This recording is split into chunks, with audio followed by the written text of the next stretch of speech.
Hello, good morning students. So today we'll be basically discussing about the linked list. So before discussing about the linked list, we will talk about why it is required and what are the reasons why we use the linked list.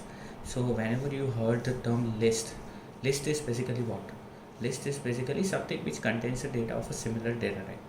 So we have discussed one type that is basically an array.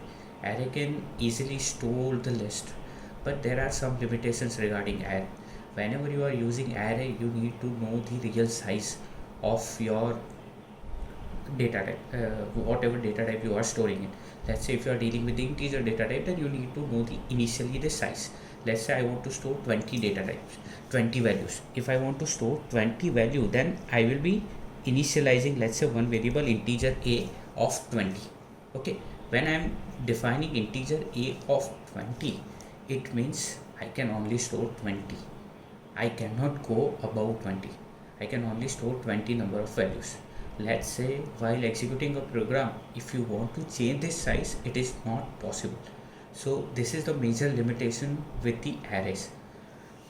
And when we talk about the memory management in array is basically stored something like this. Okay, let's say this is your base address, this is first, second, third, and like this you will have till 90.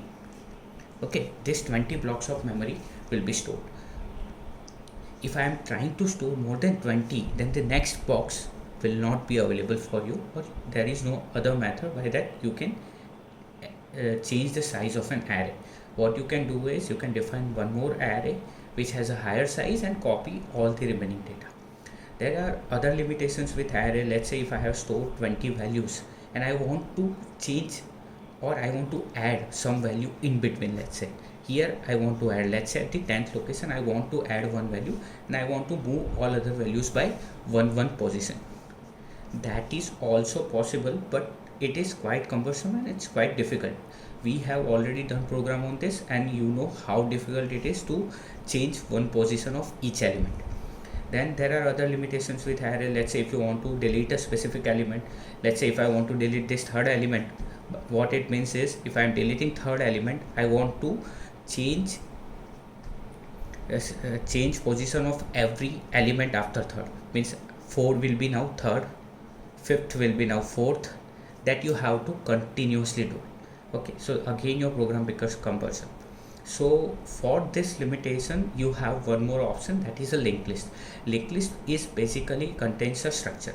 So we already know what structure is, but let's say I am defining one structure. Let's say this is my first structure. Okay, if you talk about the definition of structure, let's say I am giving its name list and I am storing one integer value. Okay, and at the end I will be writing semicolon. This is basically definition of a structure. Any structure you want to define like this, you can define it. Now a linked list, basically you will have two types. One is the data type which you want to store, and the second is the address of the next entry. Okay, whenever you want to store an address, it means basically you need a pointer variable. So you will be using a pointer variable.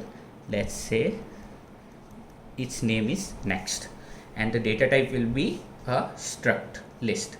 Okay, so what you will be doing is your every structure will be divided in two parts. One is data and the second one is the address of the next element. This every element is basically known as node. Okay, so you can have as many number of node as you want. Like you will be having doubt that how you can define this. For this you can use your dynamic memory allocation functions like calloc or malloc. Okay, so first part is your size. First part is basically the type of data type which you want to store. Let's say you want to store integer, float, or any array, character array. So that will be in the first part, and the second one will be the address of the next element. So this pointer will be storing address of this structure. Similarly, you can have one more, and this will be node 1, this is node 2, and this is node 3. Let's say this structure only has 3 entries. This linked list has basically 3 entries. Then at the end you will put null. Okay. Like this you can create a linked list. Advantage of this is, like, once you define these three elements, let's say you realize that there is one more entry which you want to do, and that entry should be between 1 and 3, then what you can do is you have node 1, okay, you have address of node 2 stored here. That address can be changed and that can be put to the new node. Let's say I'm calling it new node, okay, and here the pointer which you will be using, that can be pointed here to node 2, okay, and this is already pointing at node 3. So like this you can go on, and you can add new element. Similarly, you can delete specific element. If you want to delete this element, only thing you have to do is you have to change the position of this pointer from here to here, and directly you can access this. Okay, now let's talk about the advantages and disadvantages of using linked list. See, some of the advantages I have already discussed, like you can add any element in between, you can easily delete some specific element. Now coming to the disadvantages. Disadvantage with the linked list is, if you already know the size of your entry, that number of entries which you will be doing, then there is no need to use linked list. It's better to go for an array, because array will give you access of each element directly. Let's say if I have an integer array n of 10, then I can access any element by using this n of I. In scanf or printf, I can easily access the element, but that is not possible in linked list. In linked list you have to start from the first position and gradually you have to move, so that becomes quite cumbersome. And other thing is, let's say if you want to store a roll number using array, so you are basically talking about integer data array. So for storing one number you need 2 bytes of memory, but if you are using linked list, then you will have what, one structure, let's say called list integer n, and you will have one more struct list of pointer. Okay, so this will be storing what, 2 bytes plus 2 bytes, that is basically 4 bytes of memory. Okay, so total 4 bytes you will be requiring. Basically you will be requiring double the memory which is actually required. So from memory point of view, linked list reserves more memory compared to your normal variables. Okay, now we will talk about the type of linked list. One linked list which I have discussed earlier, that was the linear linked list. So you have, let's say, node 1, okay, this node 1 is connected to node 2. When I am showing arrow, see, this part is basically a pointer part, this part is a data type part. Here you will store the data which is required, here you will store the memory to the next node. A node is basically a structure. Okay, similarly this node 2 and let's say node 3, and this much entry only you want to do, so this will be pointing at null. Okay, so this type of linked list are basically linear linked list. So you have linear connection here. Let's say I am improvising this. Instead of doing this, what I am doing is, I have node 1 here, so node 1 is connected to node 2, node 2 is connected with node 3. Okay, in earlier case what we did is, it was pointing to null pointer. Instead of that, what I am doing is I am pointing it here at the start. This kind of linked list is basically a circular linked list. Okay, so you have a linear linked list, you have circular linked list. In case of a circular linked list, the last entry is basically pointing at the starting point. Similarly, you have one more type, that is two-way linked list. In two-way linked list, you have, let's say, node 1. Node 1 is pointing at the node 2, and node 2 is also keeping record of node 1. Similarly, you have node 3, and node 3 is also keeping record of this, and at the end you will have null. This kind of linked list is known as two-way linked list.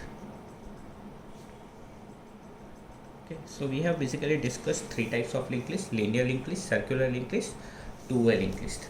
Apart from this two, we have one more entry, that is two-way circular linked list. So in two-way circular linked list, you have something like this.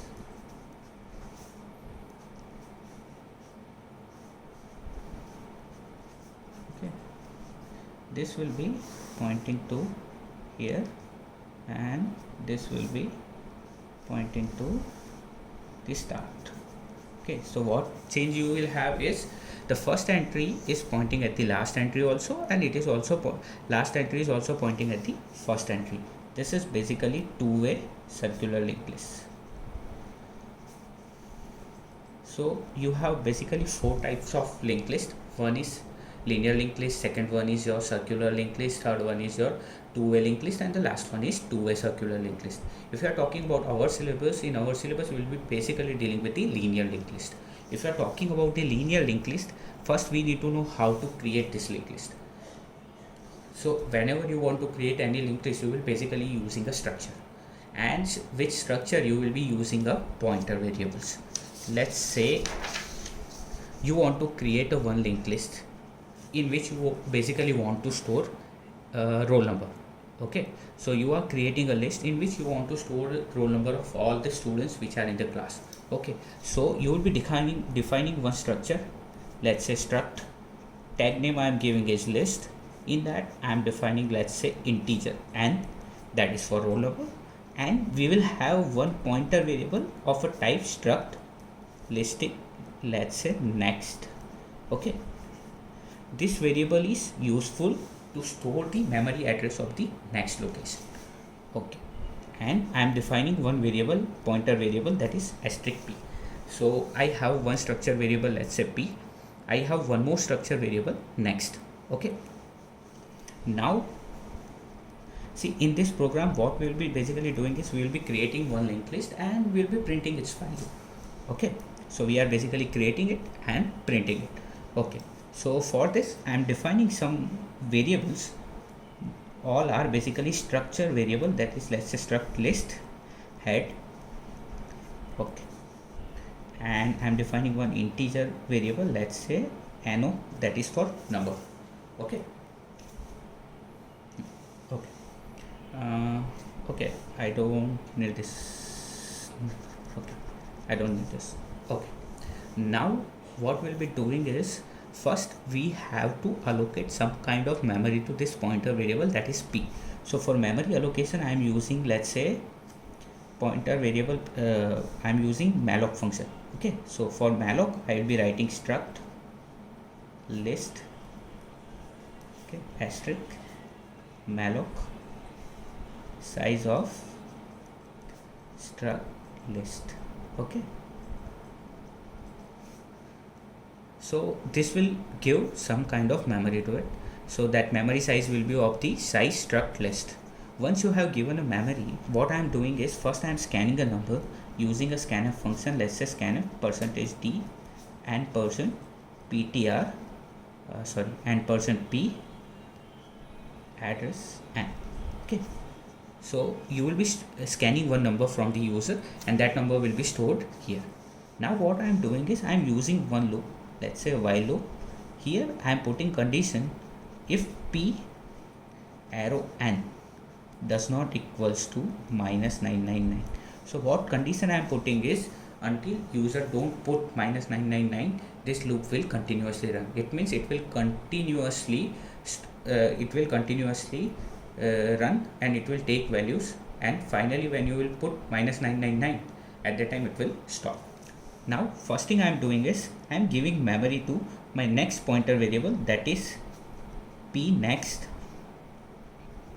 equals to struct list, sorry, not here, struct list asterisk here I am writing malloc and size of struct list. Okay,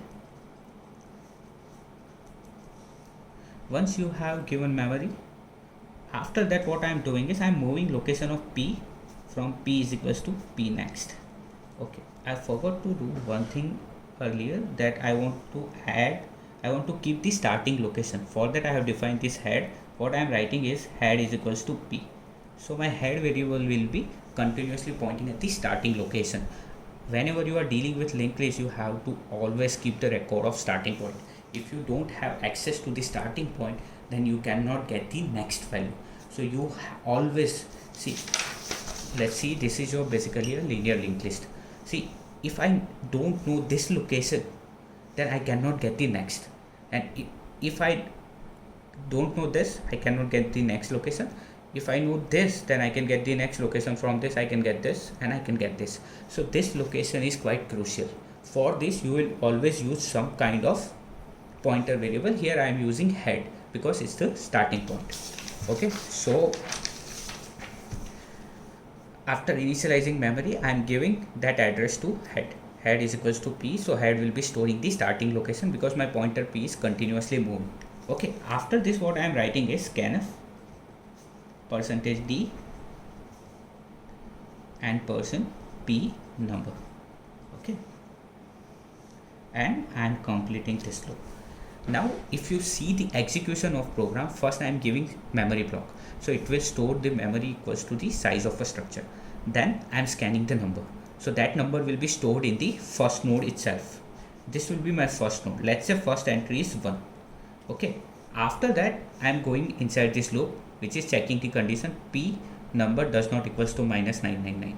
Let's say for first entry I given roll number 1, so it is satisfying the condition, so it will go inside the loop. Now what I am doing is I am giving memory to this node. That memory is given by the malloc function, so it will reserve some block.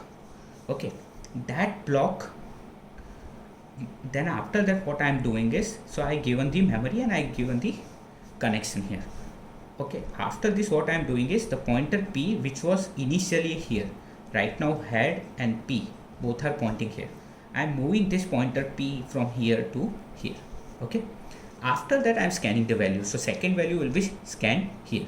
Let's say its value is 2, and this thing will be continuously repeated until I don't put -999 at the end.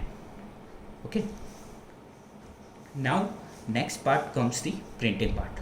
Okay, so for printing, see, when this loop is ended, my pointer p will be pointing at the last location. Okay, and last location is what?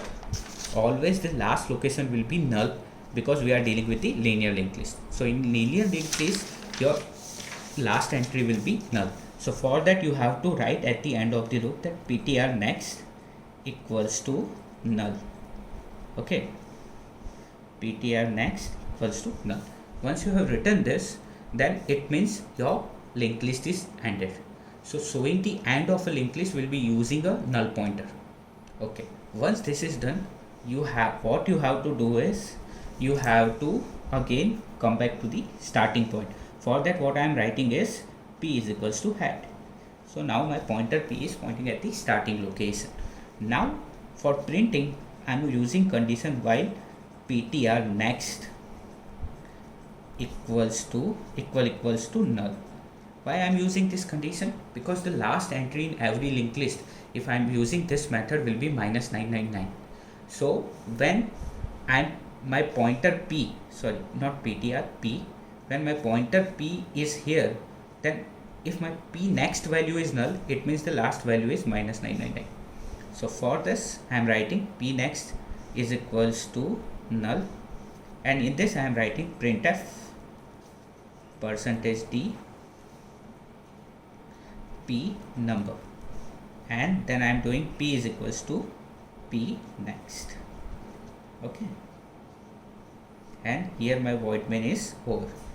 Okay, so what we have basically done is we have created a linked list. After creating, we have printed the linked list. Again, let me repeat the logic. What's the logic behind this program? So we are trying to create a linked list. Let's say you want, in our case we are trying to use the numbers. Okay, so let's say I want to store only 2 entries. I don't want to store more than 2 entries. So when I'm storing first entry, if you see the program, first I am giving a memory. That memory is what? Basically a node 1. Okay, second is node 2. Okay, so the first number will be stored here using this scanf statement. In this scanf statement, will store number here. Let's say node 1 is storing roll number 1. Then what I am doing is I am giving memory to ptr next, which is basically this second node. Here I am storing, let's say, roll number 2. Then again you are giving memory.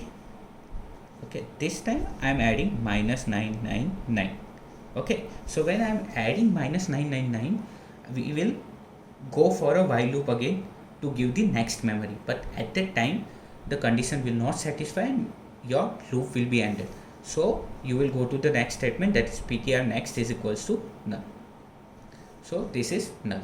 So when you are going for printing, what you have to do is you have to write condition while while p next equals to null. So when you are here, at that time p next is what, this. Okay, so p next is not null, it is storing some memory.